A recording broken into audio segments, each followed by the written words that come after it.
Всем доброго времени суток, с вами Асакур, и сегодня в мобильных хрониках Хаоса мы снова затронем вопрос об актуальности героев. Что изменилось за более чем 8 месяцев, кто стал более играбельным, кого разработчики в перспективе улучшат, а кто наоборот потерял за собой первенство по универсальности. С этого момента я буду периодически обновлять данную таблицу после ввода или ребаланса каждого героя. Ее самую последнюю версию вы сможете найти в моем телеграм-канале, подпишитесь на него. И мы начинаем. Прошло уже много месяцев с выхода ролика на данную тему, и за это время игра действительно очень сильно поменялась. Ребалансы Артемис, Джу, Мориган, Тей, Моджа, ввод Фафнира, Айрис, Муши и Шрума, а также добавление 25 новых обликов привнесли сильное влияние на возможности остальных персонажей в нашей игре, заставив кого-то качать с нуля, а от кого-то отказываться. Поэтому снова считаю нужным максимально кратко, но детально обрисовать ситуацию по героям. Чтобы иметь полную картину обо всех изменениях, прошу досмотреть вас данный ролик до конца. Он длится всего 13 минут, но привнесет вам понимание в нынешнюю ситуацию и ответит на вопрос, что мы можем увидеть в ближайшей перспективе. Итак, поехали! Напомню, что речь будет идти о максимальной или практически максимальной прокачке каждого героя, ведь раскрытие персонажа непосредственно связано с его мощью. Все персонажи условно поделены на несколько категорий или же тиров, в первую очередь по критериям универсальности и эффективности.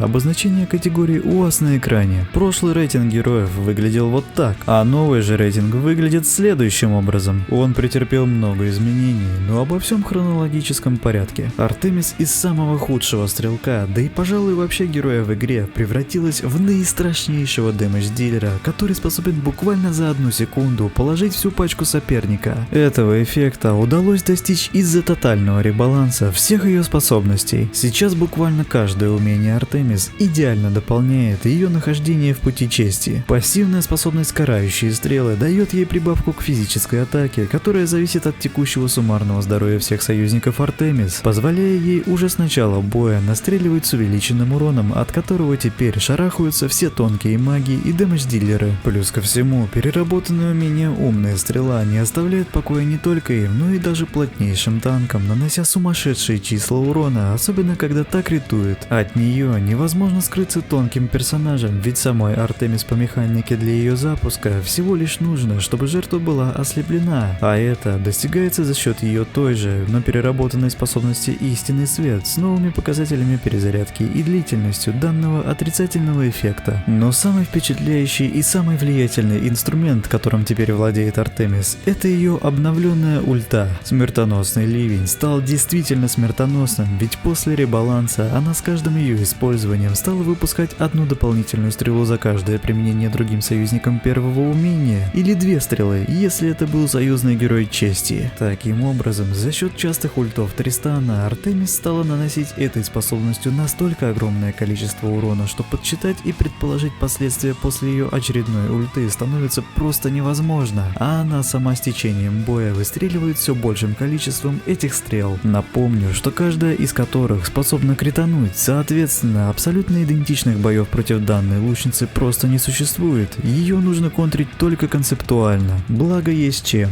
Кстати, как раз таки из-за увеличивающегося в геометрической прогрессии количества стрел с ульты, Артемис стала еще и одним из самых необходимых героев на Гидре любой сложности. Все это позволяет сказать, что Артемис сейчас, пожалуй, один из самых могущественных стрелков в игре. Особенно это стало заметно после ввода Фафнира. Данный персонаж бесповоротно перевернул концепцию и возможности использования подавляющего большинства физиков в лучшую сторону, заставив считаться даже с теми стрелками и бойцами, которые, казалось бы, эволюционно давно вышли из меты. Неважно, каким стрелком или бойцом ты пользовался раньше, Фафнир стал настолько универсальным героем поддержки для всех них, что затмил тем самым связку Джета и Себастьяна. Теперь новая комбинация в лице Фафнира и Тристана выглядит более свежо, так как впредь не нужно становиться критовиком, чтобы наносить хоть какой-то урон, впоследствии страдая от Гелиоса. Перманентный эффект с первого артефакта на пробив брони, дополнительный физический урон с бафа, длительность которого покрывает примерно 70% времени всего боя, а также щит в виде дополнительного хп,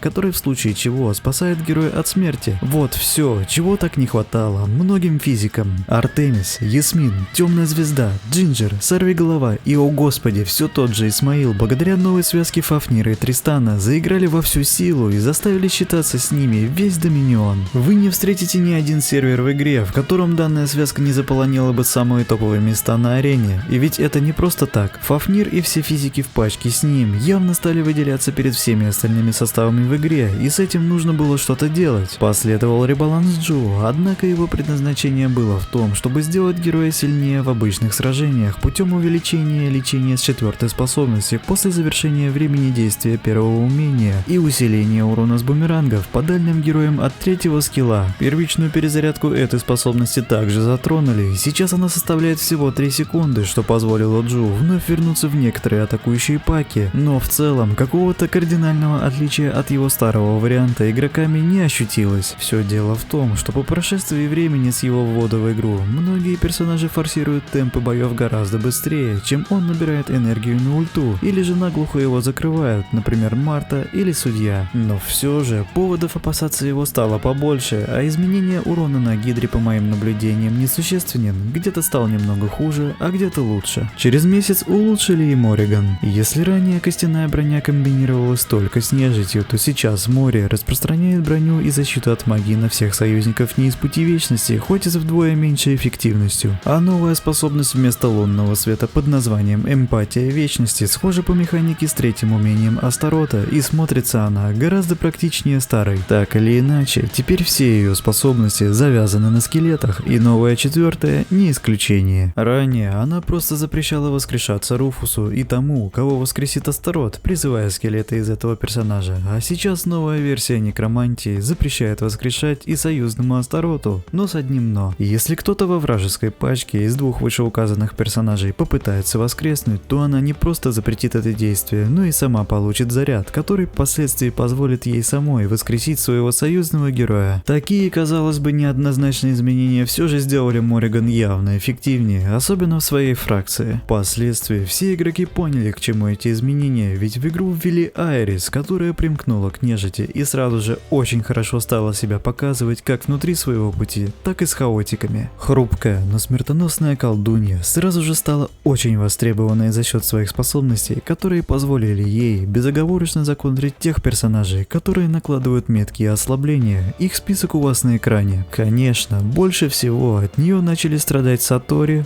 Моджа, Криста, Темная Звезда и Лилит. Она сжигает их в считанные секунды, а если дополнить пак Фобосом с Данте или же хаотиками в лице Ксеши и той же Лилит, то Айрис превратит их в пепел еще быстрее. А ее ульта позволяет хлопком ладоши добить тех персонажей, у которых осталось мало хп. Порог здоровья для убийства устанавливается формулой от магической атаки Айрис, следовательно, его можно поднять бафами на ту же самую магическую атаку. Соответственно, она идеально комбинируется с той же Ксешей и Корвусом, становясь крайне опасной для хрупких физиков или магов. Но и сама она является хрупким магом, так как обладает малым запасом здоровья и брони, что иногда делает ее легкой мишенью для темповых физиков и пачек в целом. По сути, она стала первым героем, который по-настоящему начал контрить 1-хпшных физиков под щитом Фафнира. Кстати, к слову, сама она сильно страдает от тотема Корвуса, и даже Дариан не всегда ее спасает, поэтому эти факторы препятствуют называть ее идеальным магом. Но тем не менее, в некоторых сценариях она действительно незаменима и очень сильна. Далее следовал ребаланс Тей, который, конечно же, не сделал ее самым топовым лекарем в игре, но точно ощутимо усилил ее влияние в обычных сражениях за счет ускорения применений умений союзникам на 4 секунды от исцеления с ульты или 2-го скилла в связи с новой пассивкой. Также ей продлили время действия эффекта молчания с 3-го умения на 1 секунду, усилили лечение с ульты и сократили время перезарядки 2-й способности на 1 секунду, что, конечно же, позитивно отразилось на ее использовании против магов. Все эти косметические улучшения в целом сделали лекаря и эльфийку более играбельным персонажем на аренах ВГ и МВГ, а вот переработка 4-го скилла поставила крест на использование совершенно непрокачанной Тей на Гидре. Дело в том, что с помощью старой способности она пассивно увеличивала скорость применения умений каждому союзнику, здоровье которых упало ниже 30%. Делала она это беспрерывно и даже после своей смерти, чем и была ценна для прокачки хотя бы в фиолетовый ранг специально для Гидры, а теперь новая вариация Тей на той же прокачке совершенно бесполезна. Тенденция разработчиков здесь явно проглядывается, и она состоит в том, чтобы заставить всех игроков прокачивать героя как можно сильнее, чтобы они эффективно начали работать на Гидре. Но что самое интересное, Тея не единственный ключевой герой на Гидре, который был переработан переработан. Еще один — Моджа, но ребаланс коснулся его гораздо глубже. Все время продлевающийся ульт с немалым уроном по танкам, дополнительная энергия для всей команды и умноженная на 2 для эльфов, в частности с лечения от способности духи целителей. Контра пожирателей энергии по типу Йоргена, Фобоса, Астарота, Небулы, Амиры и в меньшей степени Тристана из-за новой механики проклятых костей, а также полностью переработанная порча, которая теперь не висит мертвым грузом на конкретном персонаже весь бой, а динамически перемещается по вражеской пачке в зависимости от полученного соперниками объема урона. Вот возможности новоиспеченного магического пробивника нового поколения, который заряжается и заряжает свою команду столь быстро, что теперь многим составам приходится с этим считаться. Порча стала идеально сочетаться под любой контрпик в союзной команде, а сам Моджа в обычных сражениях сейчас всегда наносит стабильно высокий урон. После ребаланса его универсальность ощутимо выросла, и в настоящий момент шаман по праву является одним из неприятнейших магов в большинстве составов. Но если посмотреть с обратной стороны, то недокачанный Моджа теперь не так эффективен, как раньше, из-за переработанной формулы порчи. Более подробно об этом в моем видео о шамане. В целом, все вышеизложенные ребалансы рассмотренных персонажей действительно были необходимы, однако я еще тогда обратил внимание, что изменение 3 героев из пути в природы сделано не просто так, и тем самым создатели готовили нас к новому герою из той же фракции. Что и произошло. Муша и Шрум вступили к нам в игру относительно недавно, логически дополнив те самые изменения эльфов, которые были произведены в этом году. Грибница по своей механике способности очень зависима от лечения и накопления энергии, следовательно ТФ-трио с Альванором и Моджа здорово помогают ей в этом. Теперь их магическая часть автономна и дееспособна, как полноценная команда, ее можно использовать не прибегая к помощи других героев из других фракций. А говоря о самой Муше, это в своем роде уникальный и стоящий герой, что проявляется в ее ульте, способный клонировать саму себя, но без возможности ультовать, однако с правом использования остальных 3 умений. И если ей никто не будет мешать, то рано или поздно все поле боя превратится в поляну грибов, которая будет готова к уничтожению даже самых крепких пачек. Но все-таки такая близкая к началу позиция в команде для Муши скорее недостаток, чем преимущество. Возникают ситуации, в которых она не успевает вылечиться, отчего и не привносит свое влияние на поле боя. Тем не менее, она ощутимо скрепляет эльфов и способствует развитию всех этих героев как действительно персонажей из одной фракции. Предполагаю, что в скором времени изменит Кая, и тогда у пути природы будут все шансы наравне конкурировать с метовыми фракциями. Также на ребаланс просится Астрид и Хайди из-за их общей неиграбельности, как и Цинмао с Арахной и Пеппи из-за того, что их область применения крайне низка. Ну а говоря о новых персонажах, то инженерам давным-давно не хватает танка, скорее всего по концепции он будет физиком. Что касается нежити, то вряд ли в ближайшее время им ведут еще одного героя. Айрис и так наделала шуму, и даже в количестве 8 персонажей все вместе они сильны. А как вы думаете, какой персонаж подвергнется ребалансу в ближайшем будущем и в какую фракцию вступит новый герой? Напишите об этом в комментариях. Все изображения с данного видео в оригинальном качестве доступны в моем телеграм-канале. Подписывайтесь на него, вам не сложно, а мне приятно. Всем спасибо за просмотр, скоро еще увидимся.